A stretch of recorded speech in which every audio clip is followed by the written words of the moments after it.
Saluto, companheiros e camaradas!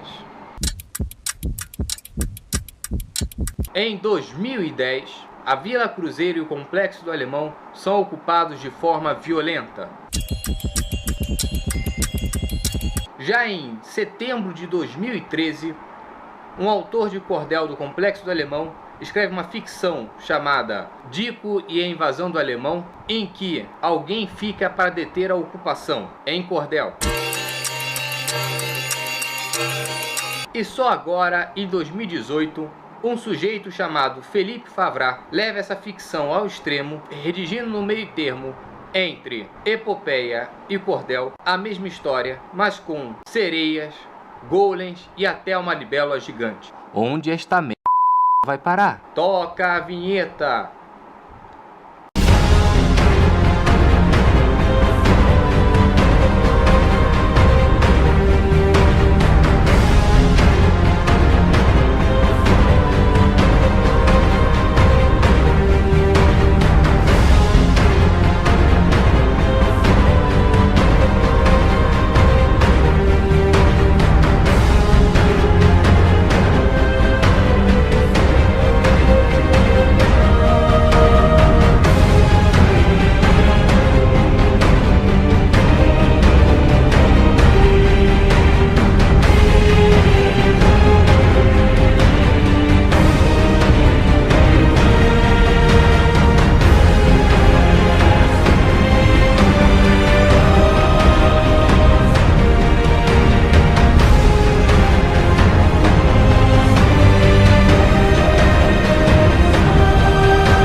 Bom, companheiros e camaradas, utilizando-se deste artefato de madeira, já temos aqui a fotocópia manual de Dico e a Invasão do Alemão, o original escrito pelo grande cordelista José Franklin, inclusive com lugar de fala. Aqui nós temos o original do Dico, Dico e a Invasão do Alemão. Notem que não é ocupação, e sim invasão. Escrito por José Franklin, um cordel muito poético, muito bem escrito, com várias passagens citadas em trabalhos acadêmicos, não apenas meus, mas de outras pessoas também.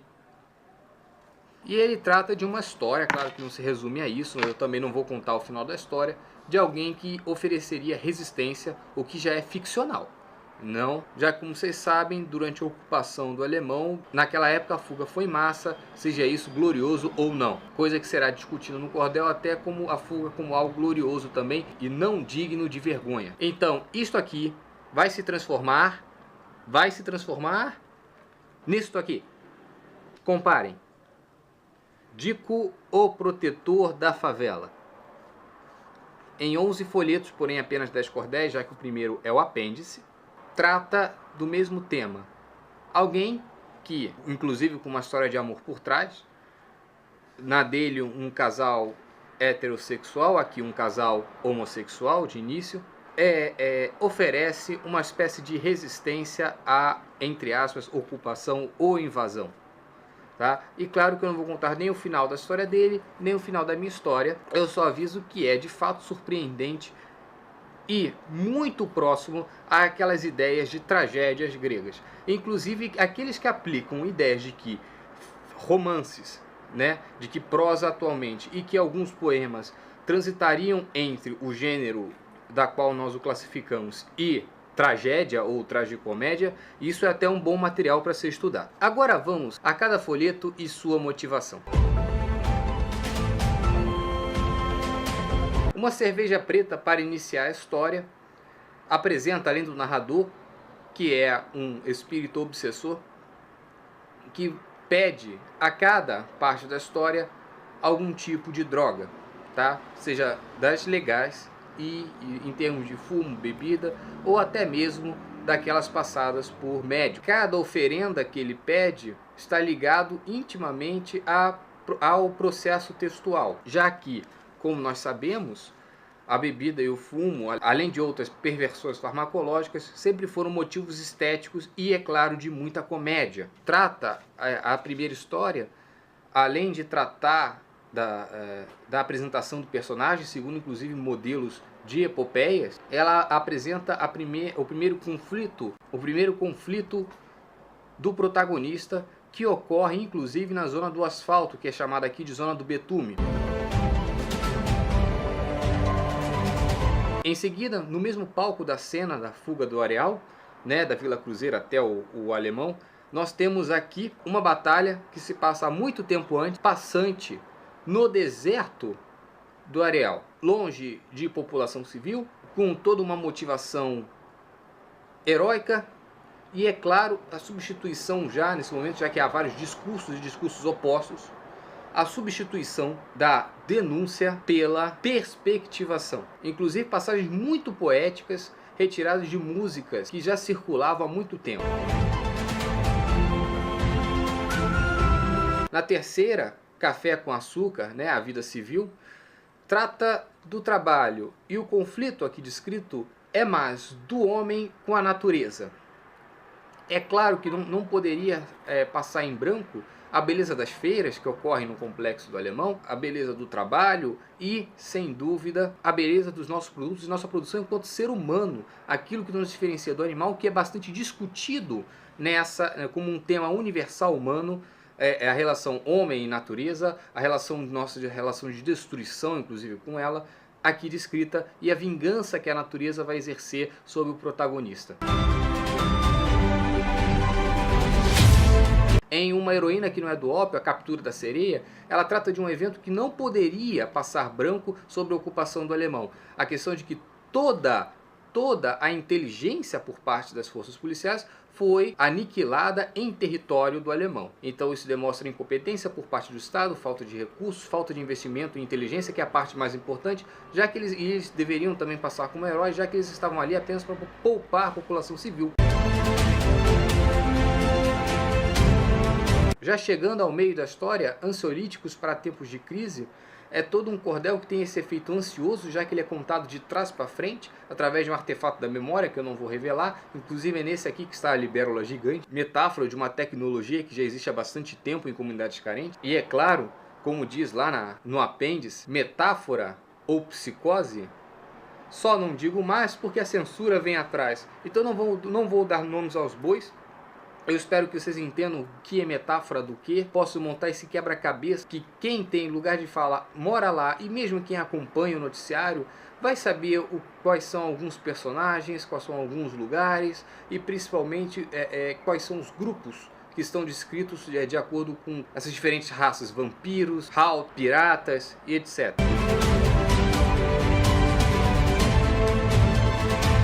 O pó do poder, antes que você pense bobagem, isso aqui é pó facial, pra gente aqui é pó facial, tá? Inclusive a foto é de pó facial.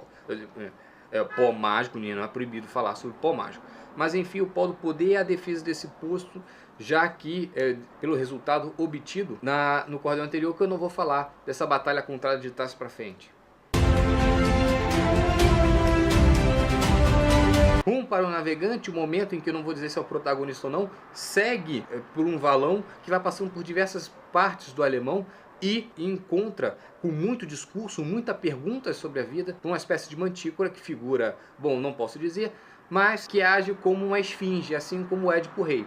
Inclusive, em um dos outros folhetos, não este aqui, há em Édipo Rei, mesmo sobre uma métrica muito forte, que é a grega, há um verso inteiro como A, que seria como se fosse um não longo, ocupando aqui no cordel, que seria uma redondilha maior inteira, e sai do charuto ao cachimbo o segundo folheto. Há outro também pelo cordel, que agora não lembro onde está, mas é um recurso muito poético, inclusive há bastante variação na métrica. Isso é uma invenção, inclusive por isso que eu coloco cordel entre aspas, já que ele tem muitas inovações aqui.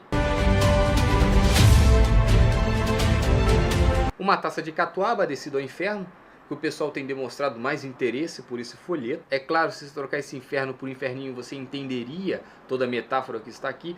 E eu não poderia deixar de lado esses grandes churrascos e festas que são feitas nesse ambiente, muitas vezes até de graça.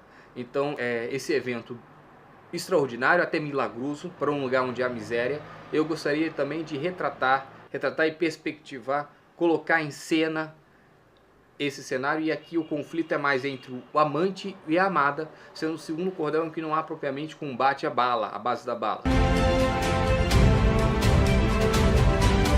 Suplicando a ajuda da Fada Verde. Bom, vocês já sabem qual bebida que tem a Fada Verde, inclusive ela é legal, alguns produtos dela são legais. Na verdade, esse folheto não existiria, terminaria no 9, que seria o 10. Só que o 10 ficou muito extenso e eu também queria adicionar uma espécie de prova de bravura para um personagem que está aqui, que é um cachorro, um vira-lata. E o cachorro, e é claro, é nesse momento aqui que ele vai demonstrar bravura, e não vou contar se ele vai ou não para o 10. Mas é nesse momento que ele demonstra muita bravura e toda a confusão de linguagem, principalmente entre linguagem e língua, porque as pessoas pensam que o cavalo fala algo sobre alguns efeitos, e na verdade o cachorro está lá, au, au, au, au, au, e vai ter muita piada. Esse talvez seja o cordel mais engraçado que exista.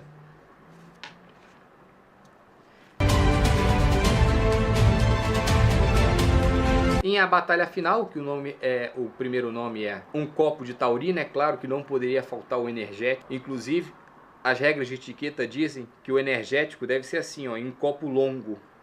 Deve ser tomado em copo longo.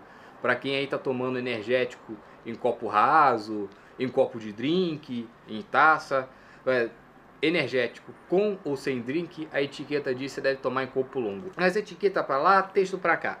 O último cordel vai contar de fato o golem, que inclusive é descrito, onde você vai entender melhor o que seria o possível golem, no terceiro folheto de cordel, que é o Café com Açúcar. Tá, a vida civil, há lá como explica a relação entre o homem e natureza. Essa tecnologia vai aparecer também aqui, vai dizer o que seria isso, ou é mais fácil de decifrar pela leitura desse cordel.